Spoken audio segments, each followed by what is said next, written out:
एक गांव में एक माली अपनी पत्नी और बच्चों के साथ रहता था। माली ईमानदार था, अपनी कमाई से संतुष्ट था, उसे किसी तरह का लालच नहीं था। माली की पत्नी भी अपने पति की कमाई हुई आय से बड़ी कुशलता से अपनी गृहस्थी चलाती थी। कुल मिलाकर उनकी जिंदगी बड़े आराम से हंसी खुशी से गुजर रही थी। माली अपने काम में बहुत निपुण था। एक दिन वहां के राजा ने माली को अपने पास बुलाया और रोज उसे महल में आकर बगीचे को संभालने को कहा। माली ने भी बड़ी प्रसन्नता से राजा का प्रस्ताव मान लिया। माली को राजा के बगीचे के संभालने के लिए हर रोज एक स्वर्ण मुद्रा मिलती थी। इतना सारा पैसा पाकर माली की पत्नी भी बड़ी खुश हुई। अब उसकी जिंदगी बड़ी आराम से कटने लगी। घर पर किसी चीज की कमी नहीं रही और हर महीने अच्छी रकम की बचत भी होने लगी। माली, उसकी पत्नी और बच्चे सभी खुश रहने लगे। एक दिन शाम को जब माली अपना काम निपटा कर महल से अपने घर वापस जा रहा था तो रास्ते में उसे एक आवाज सुनाई दी। आवाज एक यक्ष की थी। यक्ष ने माली से कहा, मैंने तुम्हारी ईमानदारी की बड़े चर्चाएं सुनी है। मैं तुम्हारी ईमानदारी से बहुत खुश हूँ और तुम्हें सोने की मुद्राएं से भरे 7 घड़े देना चाहता हूँ। क्या तुम मेरे दिए हुए घड़े लोगे? माली पहले तो थोड़ा डरा, पर दूसरे ही पल उसने मन में लालच आ गया और उसने यक्ष के दिए हुए घड़े लेने का निश्चय कर लिया। माली का उत्तर सुनकर इस आवाज ने फिर से माली से कहा, ठीक है, 7 घड़े तुम्हारे घर पहुंच जाएगी। माली जब उस दिन घर पहुंचा, वाकई उसके कमरे में 7 घड़े रखे हुए थे। माली ने तुरंत अपनी पत्नी को सारी बातें बताई और दोनों ने घड़े खोलकर दिखना शुरू किया।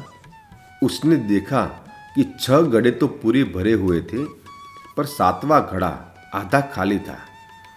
माली ने पत्नी से कहा, कोई बात नहीं, हर महीने जो हमारी बचत होगी वह हम इस घड़े में डाल दिया करेंगे। जल्दी ही यह घड़ा भी भर जाएगा और इन 7 घड़े के सहारे हमारा बुढ़ापा आराम से कट जाएगा। अगले ही दिन से माली ने अपनी दिन भर की बचत को उस 7वें घड़े में डालना शुरू कर दिया। पर 7वें घड़े की भूख इतनी ज्यादा थी कि वह कभी भी भरने का नाम ही नहीं लेता था। धीरे धीरे माली कंजूस होता गया और घड़े में ज्यादा पैसे डालने लगा, क्योंकि उसे जल्दी से अपना 7वां घड़ा भरना था। माली की कंजूसी के कारण अब घर में कमी आनी शुरू हो गई, क्योंकि माली अब पत्नी को कम पैसे देता था। पत्नी ने माली को समझाने की कोशिश की, पर माली को बस एक ही धुन सवार थी, 7वां घड़ा भरने की। अब माली के घर में पहले जैसा वातावरण नहीं था। उसकी पत्नी कंजूसी से तंग आकर बात बात पर अपने पति से लड़ने लगी। घर के झगड़ों से माली परेशान और चिड़चिड़ा हो गया। एक दिन राजा ने माली से उसकी परेशानी का कारण पूछा। माली ने भी राजा से कह दिया, अब महंगाई के कारण उसका खर्च बढ़ गया है। माली की बात सुनकर राजा ने उसका मेहनताना बढ़ा दिया, पर राजा ने देखा कि पैसे बढ़ने से भी माली को खुशी नहीं हुई। अब भी परेशान और चिड़चिड़ा ही रहता था।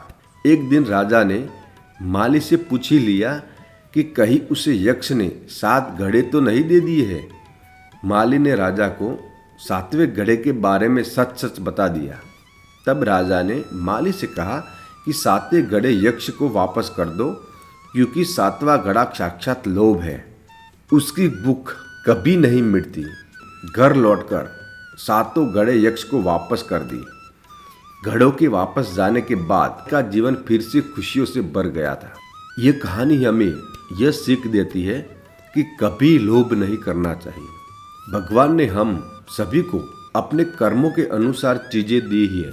हमारे पास जो है हमें उसी से खुश रहना चाहिए। अगर हम लालच करें तो 7वें घड़े की तरह उसका कोई अंत नहीं होता।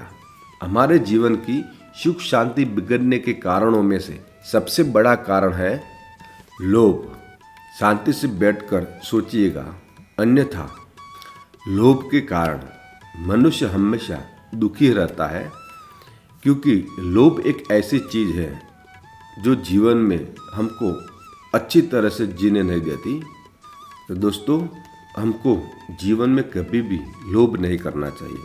मेरी ये वीडियो आपको अच्छी लगी हो तो मेरे चैनल को सब्सक्राइब कर दीजिए, लाइक और कमेंट कर दीजिए। बहुत बहुत धन्यवाद।